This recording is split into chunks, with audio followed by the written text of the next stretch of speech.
전세계 최장거리 항공 노선 남미 아르헨티나의 부에노스아이레스에서 중국의 상하이까지 무려 약 2만 킬로미터를 29시간 동안 이코노미만 타고 가면 어떻게 될까요? 종아리나 발목이 붙지는 않을지, 저혈압이나 고혈압이 오진 않을지, 혹시 답답해서 미치는 건 아닐지 궁금하시죠? 그래서 제가 타봤습니다. 안녕하세요, 또또나는 남자 또떠남입니다. 유럽이나 미국 갈 때 10시간 이상 비행하다 보면 정말 너무 힘들다고 생각하실 때가 많은데요. 하지만 세계 최장거리 노선들과 비교하면 이 정도면 탈만했구나 싶으실 겁니다. 현재 운영하는 항공노선 중 전세계에서 가장 긴 직항 노선 1, 2위는 싱가포르 항공에서 운영하는 싱가포르 뉴욕 노선인데요. 15,000km가 넘는 거리를 약 19시간 동안 직항으로 비행을 하게 됩니다. 해당 노선을 운영하기 위해 싱가포르 항공은 A350 900기종의 연료통을 확장한 A350 900 울트라 롱 레인지를 특별 주문하여 제작하게 되었고요. 긴 비행시간을 고려해서인지 해당 항공기엔 이코노미 없이 비즈니스석과 프리미엄 이코노미석만 탑재되어 있습니다. 현재 운항하진 않지만 역사상 가장 긴 직항 노선은 에어타이티 누이의 파하 국제공항과 파리 노선을 보잉 787 드림라이너로 비행한 것이었는데요.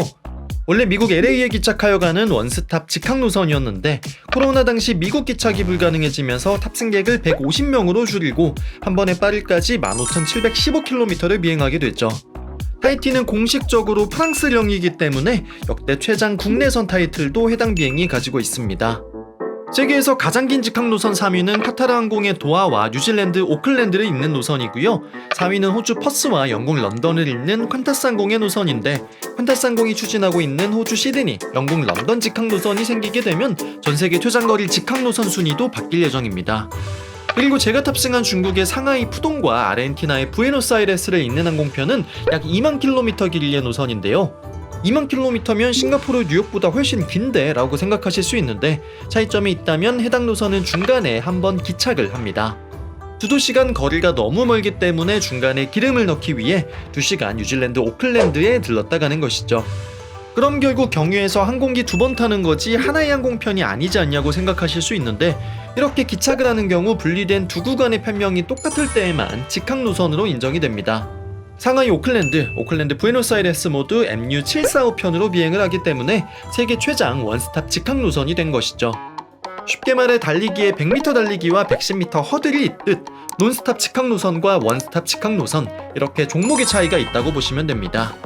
이번에 세계 최장거리 원스탑 직항 노선 타이틀을 가져간 MU745편의 경우 2시간 기착시간 포함 상하이에서 부에노스아이레스에 갈 때 25시간 25분, 부에노스아이레스에서 상하이로 갈 때 29시간이 걸립니다.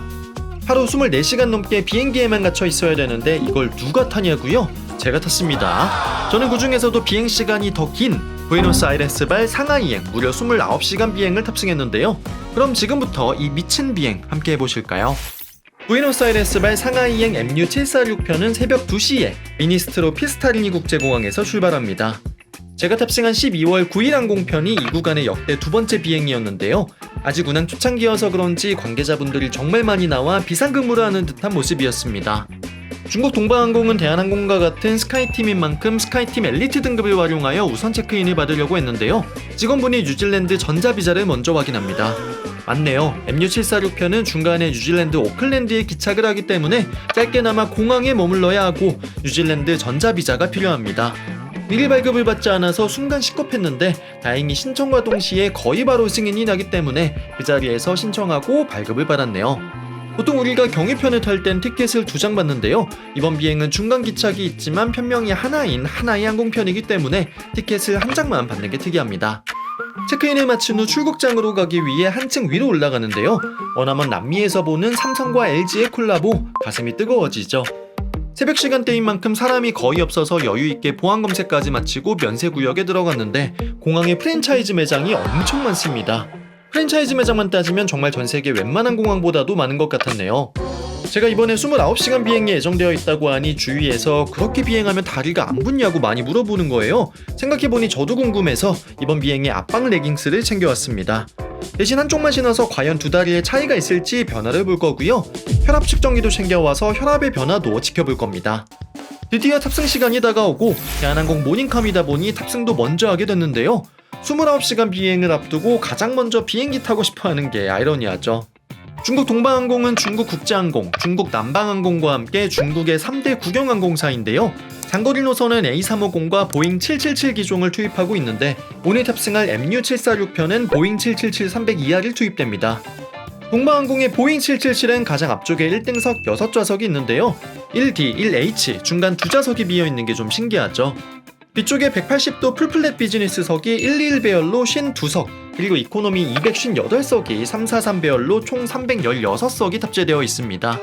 이 중 제가 탈 좌석은 가장 뒤쪽에 이코노미 65J였는데요. 베이지색 시트에 헤드레스트엔 밤색을 써서 톤앤톤 느낌이 나쁘지 않죠. 다만 헤드레스트 위에 있는 시트에서 살짝 중국 향기가 느껴지긴 하네요.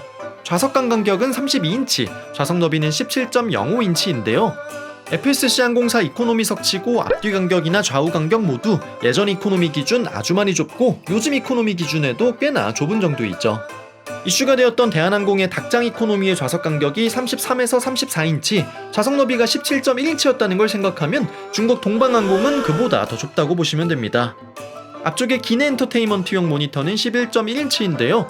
오늘 탑승한 B7881 항공기는 2017년에 첫 비행을 시작한 항공기인데 그만큼 모니터도 막 신식은 아니어도 무난합니다. 모니터엔 USB 포트도 있고 제공되는 이어폰을 꽂을 단자도 있고요.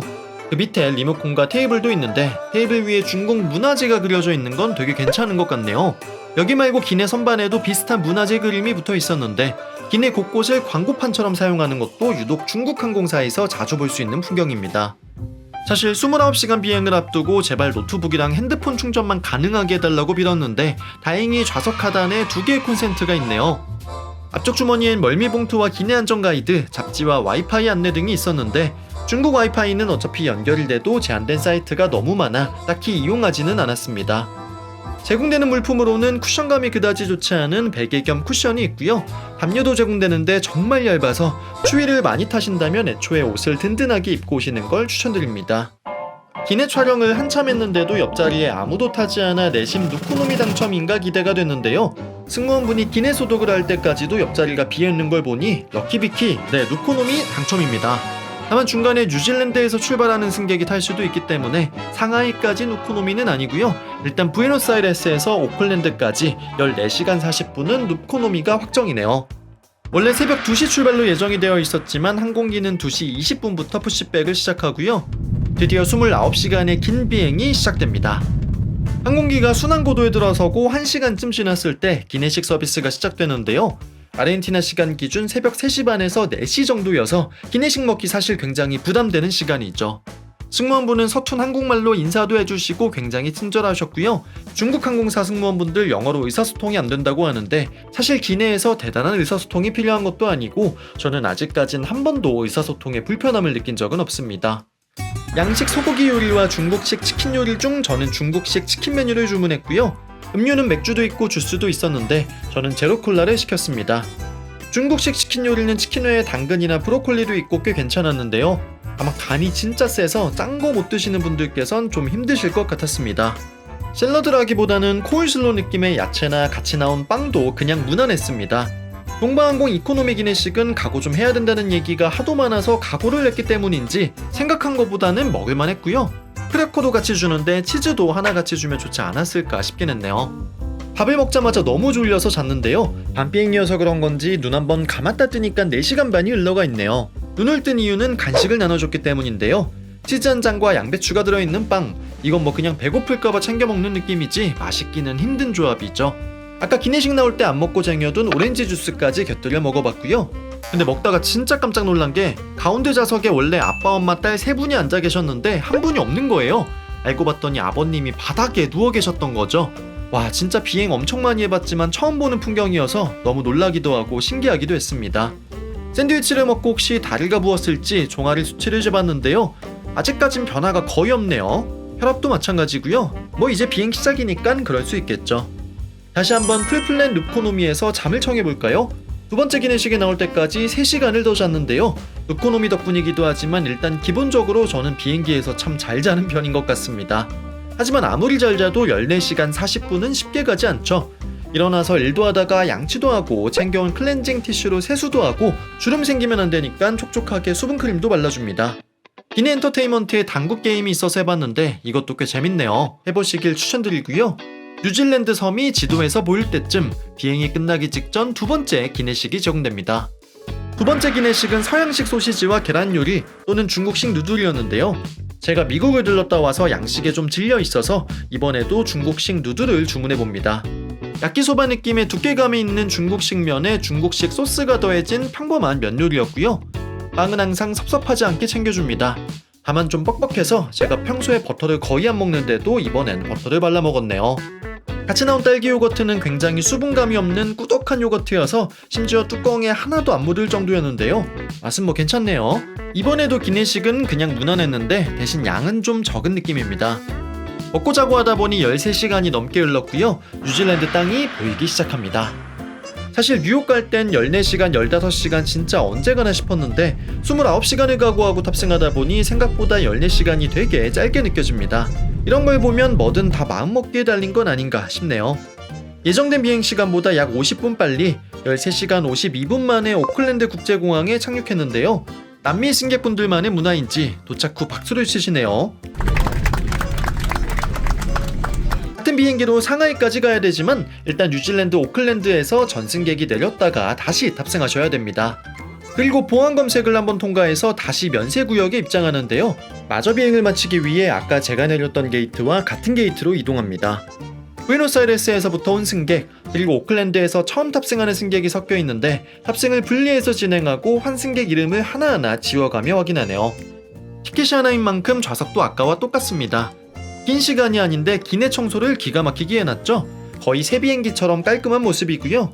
이번에는 누코노미는 실패하고 옆에 승객분이 앉았는데 아이와 함께 탄다고 저보고 저쪽으로 가라고 하는 바람에 앞쪽 중간복도 좌석으로 옮겨갔습니다. 승무원분은 정말 친절하셨는데 아이 어머님이 너무 당연한 듯이 저를 가라고 하셔서 좀 당황하긴 했네요. 어쨌든 뭐 여기도 복도석이니 그냥 알겠다고 하고 가봅니다.